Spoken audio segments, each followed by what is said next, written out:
Hey fam, have you ever felt like pain was just out to ruin your day or your life? What if I told you that pain might actually be one of the greatest teachers you'll ever have? Yeah, I know. Sounds crazy, doesn't it? But bear with me, family, and let's unpack this together. Hey, Circle, welcome back to Unplugged, Raw and Uncut. Now, if you're new here, feel free to pull up a chair and join the conversation. This is the village where we keep it real, raw, and respectable. And to my returning Circle family, welcome back. You guys already know. It's always good to see you again. Let's get right into this.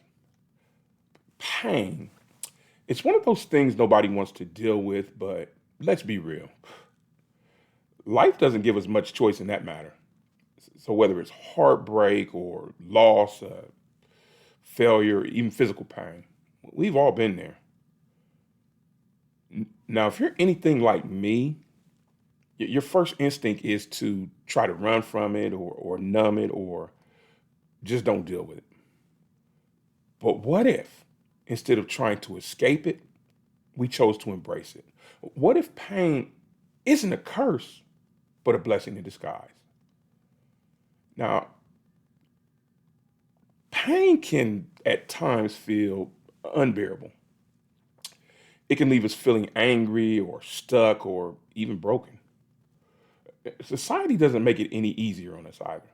We're always being told to suck it up or stay strong, but let's be real. Where's the actual advice on how to deal with all that pain? I mean, how do you move forward after a heartache or hurt? And how do you make sense of it all and use it instead of letting it use you? Those are the real questions, aren't they?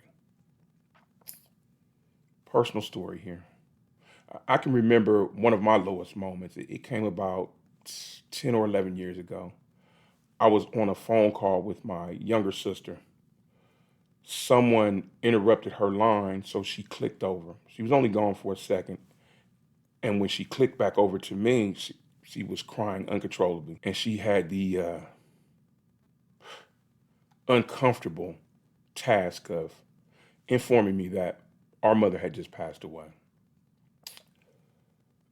Now, I understood my mother had health issues, but death, the death, you know how final death is? That wasn't even on my radar.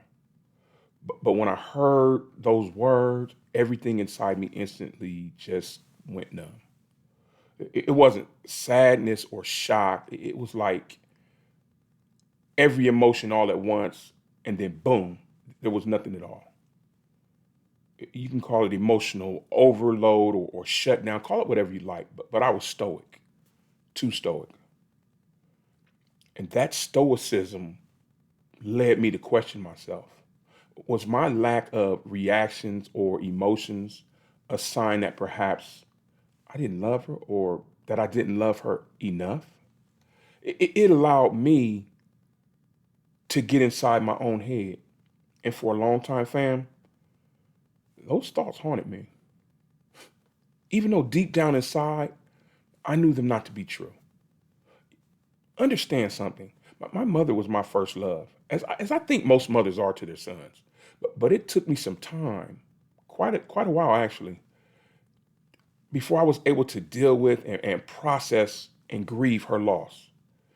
And how I was able to arrive at that point, that's a story for another day, fam. But here's what I want you to take away from all this. Grief doesn't always show up the way we expect it to. It's not always in tears or heartache.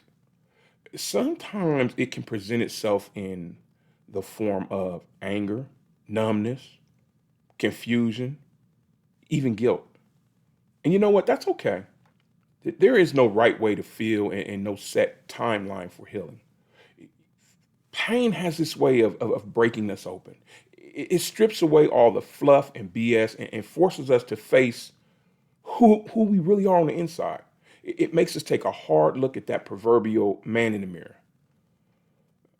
Now, that's not a weakness, it's a strength, actually.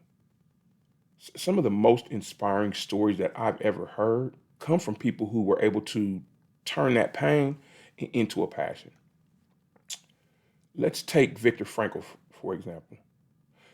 He was an Austrian neurologist and philosopher. I mean, this man actually survived the horrors of the Holocaust. And I'm not going to go into detail to the things that were done to him in the camps. It was just atrocious. Yet he came out of it with a powerful message about finding meaning through all of his own suffering. He would later go on to write a best-selling book about it. Or what about little Malala? I mean, this was a young girl who turned a life-threatening attack into a worldwide mission to educate young girls. These stories just stand to remind us that pain isn't something we're meant to simply endure. It's something we're meant to go through and grow and learn from.